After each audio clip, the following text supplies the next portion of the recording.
This statue in the center of Marlow, New Hampshire, is entitled American Doughboy, doughboys being the name they gave the American troops who fought in France in World War I. There aren't many statues to doughboys in New Hampshire. I can think of only, I guess, 3, maybe 5, including this work. Now, I'm talking about statues, not memorials. Every town has a memorial to World War I. Daniel Chester French of Exeter carved a doughboy in Gale Park in Exeter. Also at the St. Paul's School in Concord, he has the angel of death carrying a young man. Could have been a doughboy to heaven. Chester French, by the way, sculpted the original Minuteman statue in Lexington, Massachusetts, and the Lincoln in the Lincoln Memorial.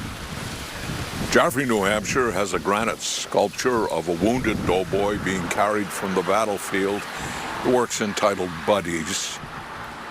There is a naive sculpture of a doughboy in the cemetery in Jefferson, which I find moving.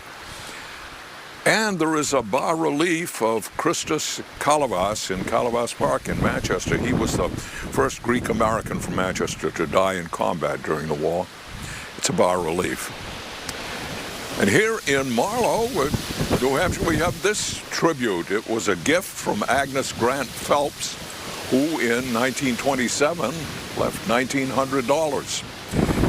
The sculptor is a New Hampshire man, Martin Camoli from Milford. The Winifred Wright Milford town history says that Martin was the last of the great sculptors from the town. There were half a dozen of these talented men in Milford, and all were Italian emigres.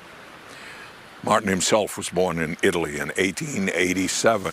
Martin also served in the Army in World War I, so this piece is from his heart.